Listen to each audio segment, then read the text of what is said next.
but coming from a boating fraternity, I live in a little fishing village, and time and tide wait for no man. There's nothing truer than that. Okay, so we're going to start again.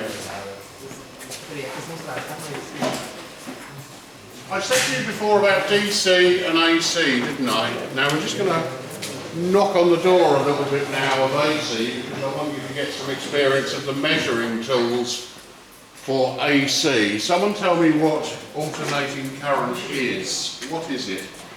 So I mean, you've got AC, DC, and if you're into metal or whatever, they're not a bad band. But apart from that, what does AC mean? Well, what does DC mean? Let's start at the bottom of the part. Direct current.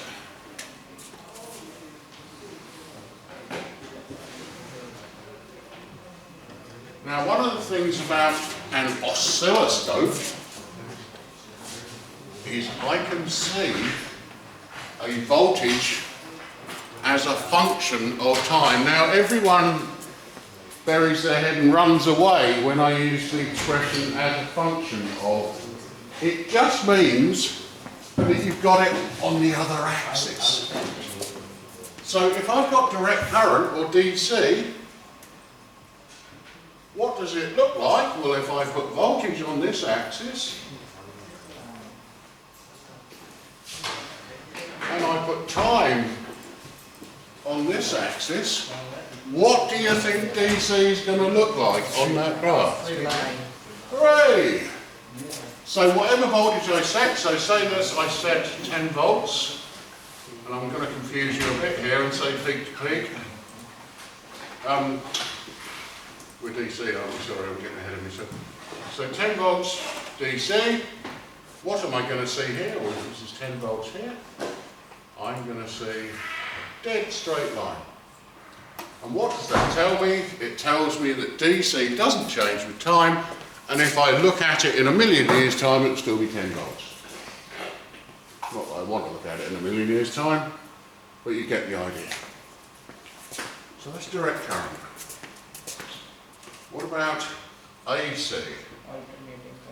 Alternating. What does that mean? Very good. So a sinusoid, could be cosine, could be sine, just depends what phase it's in, but it means that it's going to be alternating with time.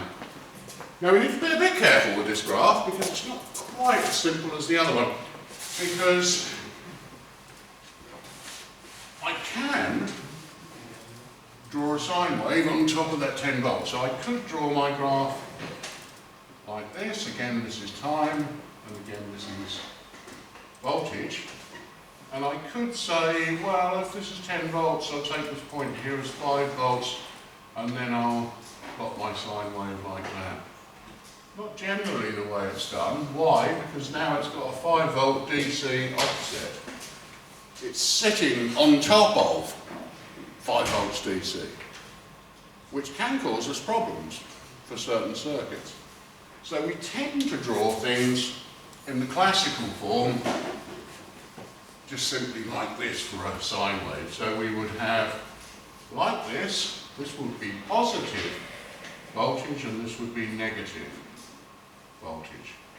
And the sine wave would alternate either side of 0. I think you're all familiar with that from the maths that you've done and everything.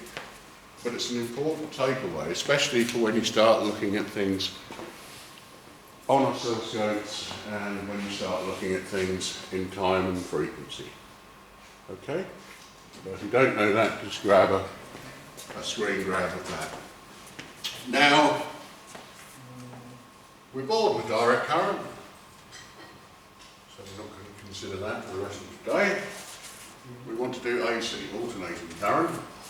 Well, it's still VN, still a voltage. We might be doing that, but it's still voltage. So we can look at it at any point in time, and we should be able to see it. Is that true? Is that true? So, getting a little bit ahead of ourselves now. But if I've got, is that sine wave or cosine wave?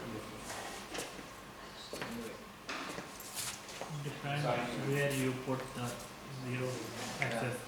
It depends where I put the axis. Good answer, sir. Good answer. If I put the axis here. It's a sine wave. Okay, good. You don't know that bone up because it's quite important, because sine and cosine are just separated by bases, that's all. Okay.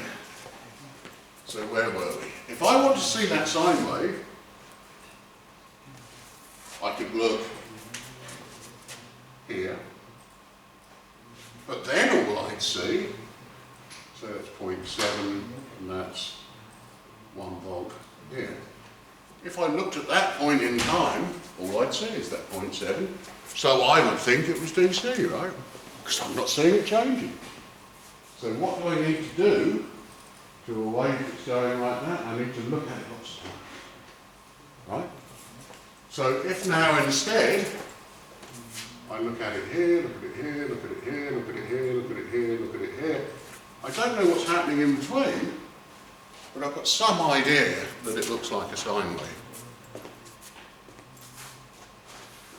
What's the minimum number of times I need to look at that? Anyone know about Nyquist? 2 times. So 2 times the minimum frequency that's there. So, unbelievably, if in that whole cycle I look twice, but I carry on looking twice for every cycle, I can resolve the shape of that waveform, even though most of it's missing, and that's what Nyquist told us, and that's great for information theory and all the rest of it. But we're not interested in that at the moment. But what we are interested in is what the oscilloscope itself actually does. So as far as the oscilloscope is concerned, all it's doing is this. So it takes a measurement at each one of these.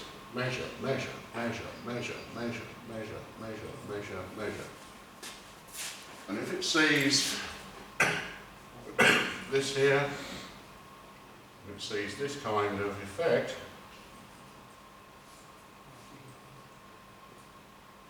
terrible drawing, I think we will agree, but you can kind of see that's how an oscilloscope can see a wiggly line.